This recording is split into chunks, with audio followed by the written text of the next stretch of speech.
ನಿತ್ಯ ನಿತ್ಯ ನಿತ್ಯ ಏನತ್ತೆ? ಏನಿಲ್ಲ, ನಾನು ನಿಮ್ಮ ಥರ ಏನು ಹೆಚ್ಚಿಗೆ ಓದೋಳಲ್ಲ. ನೀವೆಲ್ಲ 1-2 ಡಿಗ್ರಿ ಅಂತ ಮಾಡ್ಕೊಂಡಿದ್ದೀರಲ್ಲ, ನಂಗೊಂದು ಡೌಟ್ ಇದೆ, ಬಗೆಹರಿಸ್ತೀಯಾ? ನಿಮಗೇನು ಒಂದೇ ಎಲ್ಲ ವಿಷಯಕ್ಕೂ ಡೌಟೇ, ಅದೇನು ಹೇಳಿ.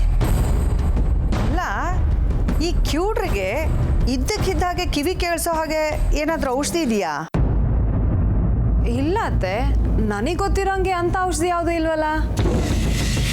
ಹೌದು, ಏನಕ್ಕೆ ಕೇಳ್ತಿದ್ದೀರಾ? ಏನಿಲ್ಲ, ಆ ಅಜ್ಜಿ ಅನ್ನೋ ಮುರುಕಲ್ ಬಾಡಿಗೆ ಇದ್ದಕ್ಕಿದ್ದಾಗೆ ಕಿವಿಗೆ ಸೌಂಡ್ ಸ್ಪೀಕರ್ ಹಾಕಿದಾಗೆ ಕಿವಿ ಕೇಳ್ಸೋಕ್ಕೆ ಶುರುವಾಗಿದೆಯಾ ಅನ್ನೋ ಅನುಮಾನ ನನಗೆ. ಹೌದಾ ಅತ್ತೆ? ಯಾಕೆ, ಏನಾಯಿತು? ಏನಿಲ್ಲ, ಆ ಅಜ್ಜಿಗೆ ಇದ್ದಕ್ಕಿದ್ದಾಗೆ ದೊಡ್ಡ ಮರಿ ಸೊಸೆ ಮೇಲೆ ಪ್ರೀತಿ ಉಕ್ಕಿ ಹರಿತಾ ಇದೆ. ಯಾವಳವಳು ನನ್ನ ಮರಿ ಸೊಸೆಗೆ ಬೈತಾ ಇರೋಳು, ಹಿಂಸೆ ಕೊಡ್ತಾ ಇರೋಳು, ಧೈರ್ಯ ಇದ್ದರೆ ನನ್ನ ಎದುರುಗಡೆ ಬನ್ನಿ ಅಂತ ಆವಾಜ್ ಹಾಕ್ತಾ ಇದ್ದಾಳೆ. ಇದೆಲ್ಲ ಕೇಳಿದ್ರೆ ನಾವು ಮಾತಾಡ್ತಾ ಇರೋದು ಆ ಅಜ್ಜಿ ಕೇಳಿಸ್ತಾ ಇದೆಯಾ ಅಂತ ಅನುಮಾನ ನನಗೆ.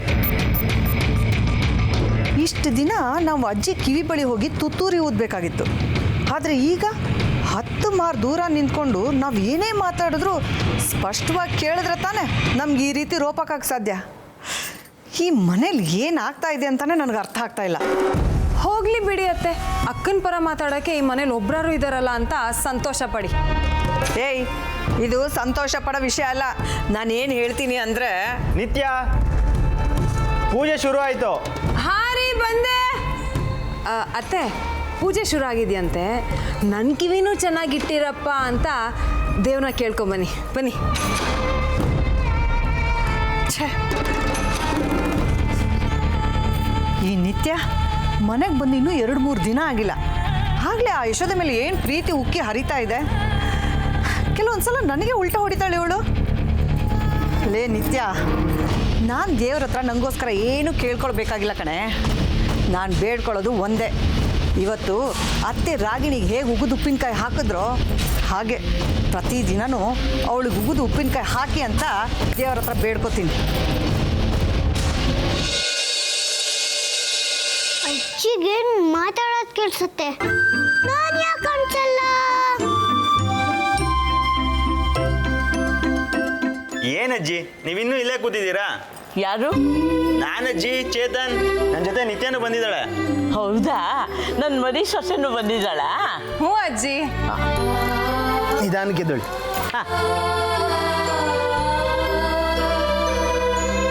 ನಿಧಾನ. ಅದು ಸರಿ, ಅವಳಲ್ಲಿ? ಅಜ್ಜಿ, ನಾನು ಇಲ್ಲೇ ಇದ್ದೀನಿ. ನೀನು ಸರಿ, ಅವಳೆಲ್ಲಿ ಹೋದ್ಲು? ಅಜ್ಜಿ, ನಾನು ಇಲ್ಲೇ ಇದ್ದೀನಿ. ನಾನೆಲ್ಲಿ ಹೋಗ್ತೇನೆ ಅಜ್ಜಿ? ನಾನು ನಿಮ್ಮ ಜೊತೆನೇ ಇರ್ತೀನಿ. ನಡೀರಿ ನಡೀರಿ, ದೇವರಿಗೆ ನಮಸ್ಕಾರ ಮಾಡೋಣ. ಆಹಾ, ನಿನ್ನ ಮಾತು ಅದೆಷ್ಟು ಇಂಪಾಗಿದೆಯೇ.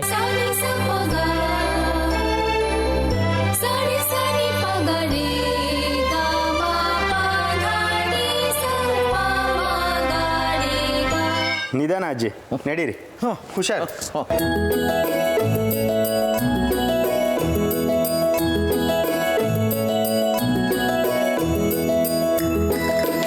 ಪರವಾಗಿಲ್ಲ, ಈ ಆಂಟಿ ಅಂಕಲು ಅಜ್ಜಿಗೆ ತುಂಬಾ ಹೆಲ್ಪ್ ಮಾಡ್ತಾರೆ.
ನೋಡಿದ್ಯಾ ಶಶಾಂಕ್, ಚಿಕ್ಕಮ್ಮನ ಮಗ ಸೊಸೆ ಅಜ್ಜಿಗೆ ಹೇಗೆ ಪೂಸಿ ಹೊಡಿತಿದ್ದಾರೆ ಅಂತ.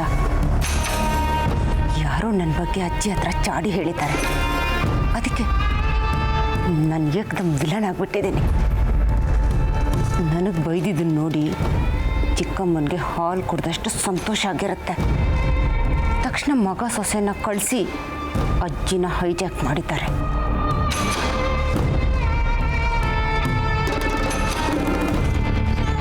ಎಲ್ಲರೂ ಪೂಜೆಗೆ ಬಂದಿದ್ದಾರೆ.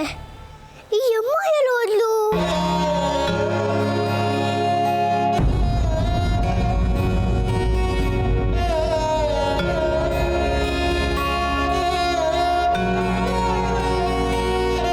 ಆ ಹುಡುಗಿ ಎಲ್ಲಿ ಹೋದ್ಲು?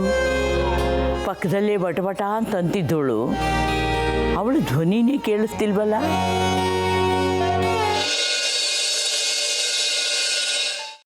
ಎಲ್ಲಿಗೆ ಹೊರಟೆ? ಪೂಜೆ ಇದೆಯಲ್ಲ ಅತ್ತೆ, ಪೂಜೆ ನಾನೇ ಮಾಡಬೇಕಲ್ಲ. ಓಹೋ, ನೀನು ಪೂಜೆ ಮಾಡಲಿಲ್ಲ ಅಂದರೆ ದೇವರು ಕೋಪ ಮಾಡ್ಕೊಂಡು ಶಾಪ ಕೊಟ್ಬಿಡ್ತಾನ? ಅಥವಾ ನೀ ಪೂಜೆ ಮಾಡಿದ್ರೆ ನಾಳೆನೇ ಆಕಾಶದಿಂದ ಆ ಮಗುನ ಉದುರಿಸ್ಬಿಡ್ತಾನ? ನೋಡೆ, ಹೆಜ್ಜೆ ಹೆಜ್ಜೆಗೂ ಗೊತ್ತಾಗಿದೆ ನೀನು ದುರದೃಷ್ಟವಂತೆ ಅಂತ. ನಿನ್ನಿಂದ ರಾಗಿ ನೀನು ಕೈ ಸುಟ್ಕೊಂಡ್ಳು. ನೀನು ಅಲ್ಲಿಗೆ ಬರೋದು, ಪೂಜೆ ಮಾಡೋದು, ಯಾರಿಗಾದ್ರೂ ತೊಂದರೆ ಆಗೋದು, ಯಾವ್ಯಾವ ಅಪಶಕನಗಳು ಕಾದಿದ್ದೀವಿ ಯಾರಿಗೆ ಗೊತ್ತು.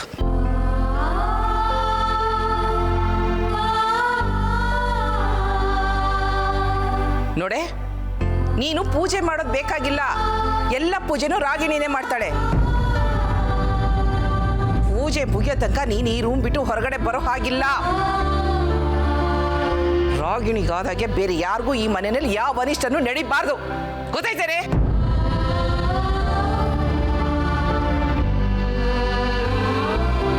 ಅಮ್ಮ ಯಾಕೆ ಪೂಜೆ ಮಾಡ್ಬೋದು? ಅಮ್ಮ ಏನ್ ತಪ್ಪು ಮಾಡಿದಾಳೆ? ಏನಮ್ಮ ನೀನು? ರಾಗಿಣಿ ಕೈ ಸುಟ್ಕೊಂಡಿರೋದು ಒಂದು ಆಕಸ್ಮಿಕ. ಇದರಲ್ಲಿ ಅನಿಷ್ಟ ಏನು ಬಂತು? ಯಾಕೆ ಯಶೋಧ ಕಾಲು ಸುಟ್ಕೊಂಡಿಲ್ವಾ? ಸರಿಯಾಗಿ ಹೇಳಿದ್ರಿ. ಅಮ್ಮ ಕಾಯಿ ಸುಟ್ಕೊಂಡಿದ್ದು ಮಂತ್ರಾವತಿ ಅತ್ತೆ ಅಂತಾನೆ. ನಾನೇ ನೋಡಿದ್ದೀನಿ. ಅವಳ ಅನಿಷ್ಟ. ಪರವಾಗಿಲ್ಲ ಕಣೋ ರಾಜೀವ, ಹೆಂಡ್ತಿನ ವಹಿಸ್ಕೊಂಡು ನನ್ನ ಮುಂದೆನೇ ನಿಂತ್ಕೊಂಡು ಮಾತಾಡೋಷ್ಟು ಧೈರ್ಯ ಬಂದ್ಬಿಡ್ತ ನಿಂಗೆ. ನೋಡ, ರಾಗಿಣಿ ಹೇಳು ಅಂದಿದ್ದನ್ನ ಇಲ್ಲಿ ಬಂದು ನಾನು ಹೇಳ್ತಿದ್ದೀನಿ ಅಷ್ಟೇ. ನನ್ನ ಮಾತು ನೀವು ಬೆಲೆ ಕೊಟ್ಟಿಲ್ಲ ಅಂತಂದರೆ ರಾಗಿಣಿನೇ ಕರಿತೀನಿ. ಅವಳ ಹತ್ರನೇ ನೀವಿಬ್ರು ಏನು ಹೇಳ್ತೀರೋ ಹೇಳ್ಕೊಳ್ಳಿ, ಆಯ್ತಾ? ರಾಗಿಣಿ, ರಾಗಿಣಿ. ಅಮ್ಮ ಬೇಡ ಬಿಡಮ್ಮ. ಪೂಜೆ ಟೈಮಲ್ಲಿ ಅವಳನ್ನು ಕರೆಸಿ ರಂಪಾಟೋ ಮಾಡೋದು ಬೇಡ. ಈಗೇನು ಯಶೋಧ ಪೂಜೆಗೆ ಬರಬಾರ್ದು ಅಷ್ಟೇ ತಾನೆ? ಅವಳು ರೂಮಲ್ಲೇ ಇರ್ತಾಳೆ. ಈಗ ನಿನ್ಗೆ ಸಮಾಧಾನನಾ? ಅಯ್ಯೋ, ಅಮ್ಮ ಯಾಕೆ ರೂಮಲ್ಲಿ ಇರಬೇಕು?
ಎಲ್ಲರೂ ಪಾಲ್ಗೊ ಅನಿಷ್ಟ. ಅಮ್ಮ ಅಳ್ಬೇಡ ಅಮ್ಮ, ಸಮಾಧಾನ ಮಾಡ್ಕೋ. ನೀನ್ ಯಾವಾಗ್ಲೂ ನಮ್ಮ ಅಮ್ಮ ಅಂತ ನಗ್ನಗ್ತಾನೆ ಇರಬೇಕು.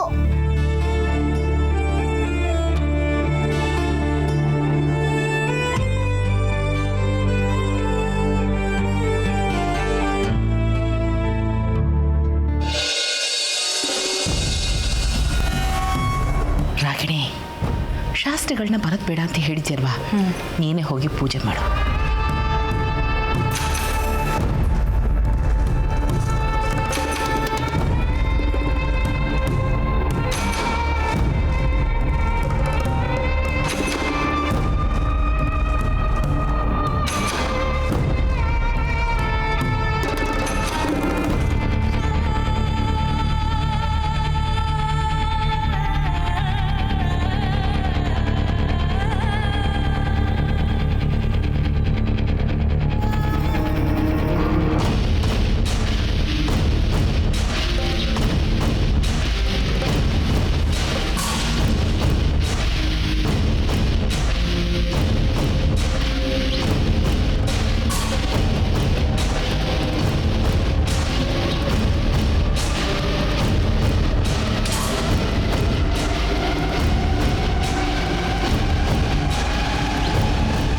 ಪೂಜೆ ಶುರುವಾಯ್ತಾ? ಹ್ಞೂ ಅಜ್ಜಿ, ಪೂಜೆ ಶುರು ಆಯ್ತು. ಮಂತ್ರವಾದಿ ಅತ್ತೆ ಪೂಜೆ ಮಾಡ್ತಿದ್ದಾರೆ. ಅಮ್ಮ ಬಂದೇ ಇಲ್ಲ. ರಾಗಿಣಿ, ಪೂಜೆ ನಿಲ್ಸು.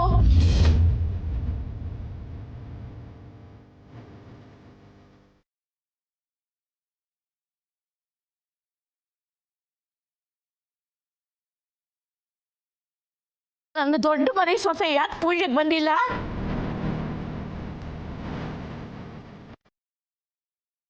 ಮಾತಾಡಿ. ಯಶೋಧ ಯಾಕೆ ಪೂಜೆಗೆ ಬಂದಿಲ್ಲ ಹೇಳಿ.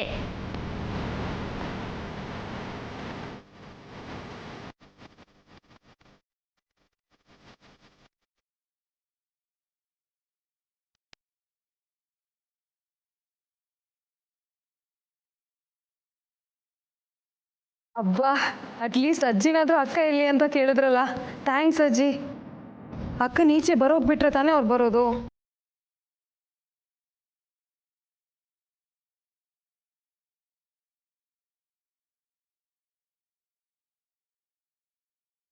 ಅಮ್ಮ, ಈ ಮುದುಕಿಗೆ ಏನಾಗಿದೆ? ಕಿರಿಕ್ ಮಾಡೋದಕ್ಕೆ ಶುರು ಮಾಡಿದಾಳೆ. ದರಿದ್ರ ಮುದುಕಿ ಟೈಮ್ ನೋಡಿ ಕಿರಿಕ್ ಮಾಡುತ್ತೆ. ರಾಜೀವ, ಹೋಗಿ ಆ ಮುದುಕಿನ ಸಮಾಧಾನ ಮಾಡು. ಹೋಗು.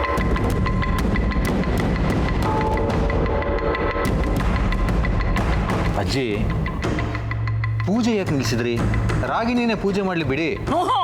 ಆಗಲ್ಲ. ಯಶೋಧಾನೇ ಪೂಜೆ ಮಾಡಬೇಕು. ಎಲ್ಲಿ ಅವಳು?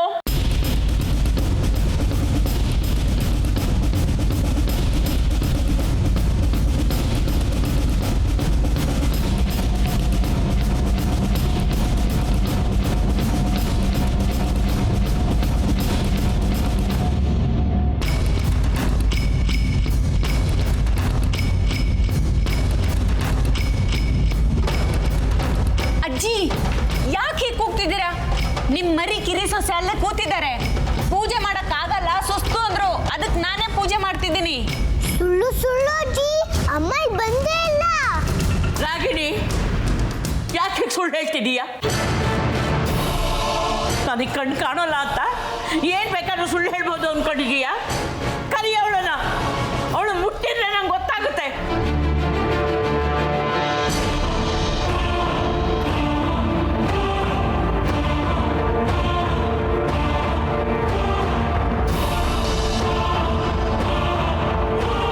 ಅಣ್ಣ, ಹೋಗಿ ಯಶೋಧನ ಕರ್ಕೊಂಬ.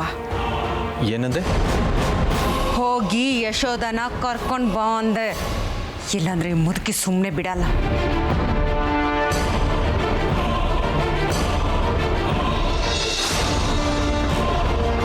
ಥ್ಯಾಂಕ್ಸ್ ಅಜ್ಜಿ, ಅಮ್ಮನ್ನ ಕರ್ಕೊಂಬರಕ್ ಹೋಗಿದ್ದಾರೆ. ಗಣೇಶ, ತುಂಬಾ ಥ್ಯಾಂಕ್ಸ್ ಗಣೇಶ. ಇಲ್ಲ, ಅಮ್ಮನೇ ಪೂಜೆ ಮಾಡಬೇಕು. ಈ ಕೆಟ್ಟು ಮಂತ್ರವಾದಿ ಅತ್ತೆ ಪೂಜೆ ಮಾಡಲೇಬಾರ್ದು.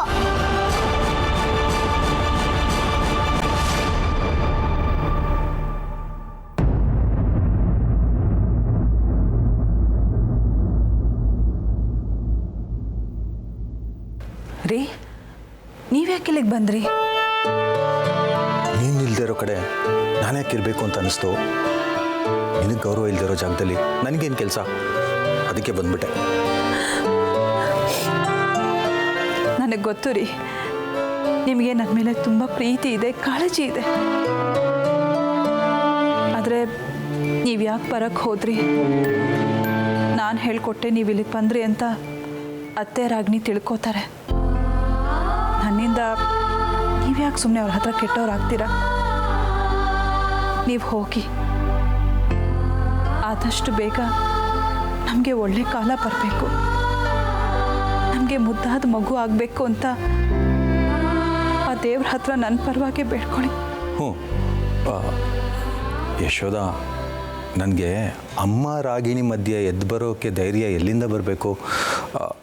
ನಿನ್ನ ಗಂಡ ಅಷ್ಟೊಂದು ಧೈರ್ಯವಂತ ಅಂತ ಅನ್ಕೋಬೇಡ. ಮತ್ತೆ ನೀವ್ಯಾಕೆ ಇಲ್ಲಿಗೆ ಬಂದ್ರಿ? ಅಜ್ಜಿ ನೀನು ಇಲ್ದೇ ಪೂಜೆ ನಡೆಯೋ ಹಾಗಿಲ್ಲ, ನೀನೇ ಪೂಜೆ ಮಾಡಬೇಕು ಅಂತ ರಂಪಾಟ ಮಾಡ್ತಾ ಇದ್ದಾರೆ. ಹೌದಾ? ನಾನು ಪೂಜೆಗೆ ಬಂದಿಲ್ಲ ಅಂತ ಅಜ್ಜಿಗೆ ಹೇಗೆ ಗೊತ್ತಾಯ್ತು? ಅದು ಹೇಗೆ ಗೊತ್ತಾಯ್ತೋ ಏನೋ, ಆದರೆ ನಿನ್ನ ಕರ್ಕೊಂಬ ಅಂತ ಅಜ್ಜಿ ಹಠ ಮಾಡ್ತಾ ಇದ್ದಾರೆ. ಆದರೆ ನಾನು ಅಲ್ಲಿಗೆ ಬಂದರೆ ರಾಗಿಣಿ ಸುಮ್ಮನೆ ಇರ್ತಾಳ ಹೇಳಿ? ರಾಗಿಣಿನೇ ನಿನ್ನ ಕರ್ಕೊಂಬರಕ್ಕೆ ಹೇಳಿದ್ದು. ಬಾ ಯಶೋದ, ನಿನ್ನ ಮಡಿಲಲ್ಲಿ ಒಂದು ಮುದ್ದಾದ ಮಗು ಬರಲಿ, ನಮ್ಮ ಖುಷಿ ದಿನಗಳು ವಾಪಸ್ ಬರಲಿ ಅಂತ ಆ ದೇವ್ರಿಗೆ ಕೇಳ್ಕೊಂಡು ಪೂಜೆ ಮಾಡೋಣ. ಬಾ ಯಶೋದ.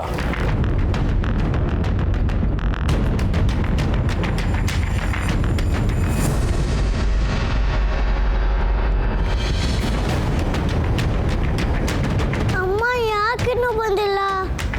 ಏನ್ ಮಾಡ್ತಿದ್ದಾಳೆ ಅವಳು?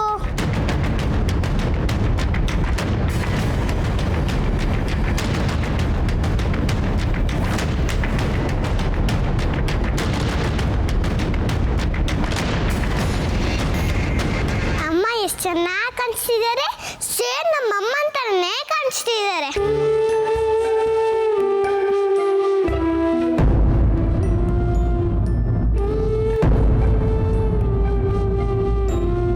ಯಶೋದ, ಅಜ್ಜಿ ಹತ್ರ ಹೋಗಿ ನಾನು ಬಂದಿದ್ದೀನಿ ಅಂತ ಹೇಳು.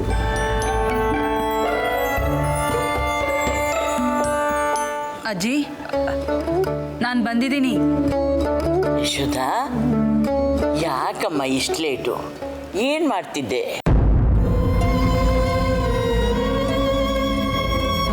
ಓ, ಪ್ರಸಾದ ಮಾಡ್ತಾ ಇದ್ಯಾ? ಹೌದು ಅಜ್ಜಿ.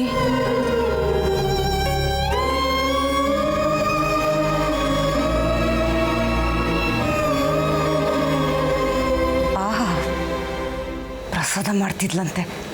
ಕೈ ಬಾಯಿ ಸುಟ್ಕೊಂಡು ಮಾಡಿದ್ದು ನಾನು. ಇವಳು ದಿಮ್ಮಲೆ ರಂಗ ಅಂತ ಮಲಗಿದ್ಲು. ಅಮ್ಮ, ನಿನ್ನ ಸೊಸೆ ಸ್ವಲ್ಪ ಜಾಸ್ತಿನೇ ಹೆಚ್ಕೊಂಡಿದ್ದಾಳೆ.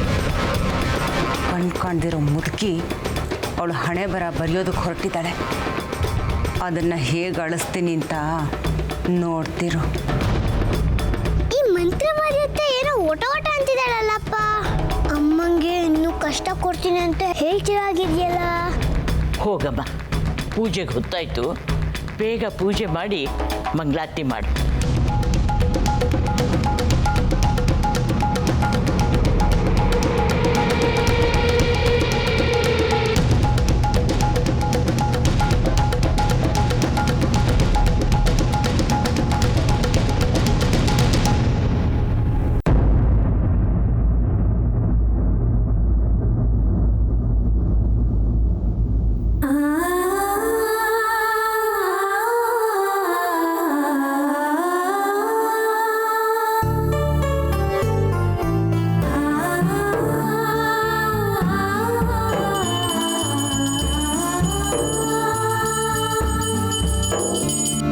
ಯಶೋದಾ, ನೀನೇ ಪೂಜೆ ಮಾಡ್ತಿದೀಯ ತಾನೇ? ಹ್ಞೂ ಅಜ್ಜಿ, ಅಮ್ಮನೇ ಪೂಜೆ ಮಾಡ್ತಿದ್ದಾಳೆ. ಹ್ಞೂ ಅಜ್ಜಿ, ಯಶೋದನೇ ಪೂಜೆ ಮಾಡ್ತಾ ಇದ್ದಾರೆ.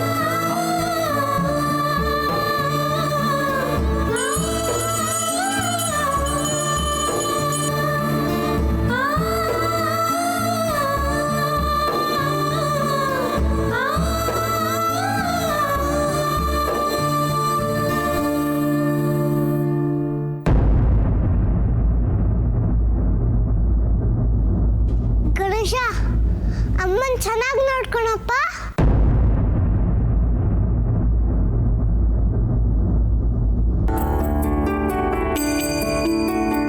ಅಬ್ಬ, ಪೂಜೆ ಎಲ್ಲ ಚೆನ್ನಾಗಿ ಆಯಿತು. ನಿಧಾನ ಅಜ್ಜಿ, ನಿಧಾನಕ್ಕೆ ಬನ್ನಿ. ಹಿಂದೆ ನಮ್ಮನೆಯಲ್ಲೆಲ್ಲ ಇಂಥ ಪೂಜೆಗಳು ಎಷ್ಟು ವಿಜೃಂಭಣೆಯಿಂದ ನಡೀತಾ ಇದ್ದವು. ಇವಾಗೇನಿಲ್ಲ, ಎಲ್ಲ ಬರೀ ನೆನಪು ಅಷ್ಟೇ. ಅಜ್ಜಿ, ನೀವು ರೆಸ್ಟ್ ಮಾಡಿ, ಪ್ರಸಾದ ಕೊಟ್ಟು ಕಳಿಸ್ತೀನಿ, ಆಯ್ತಾ?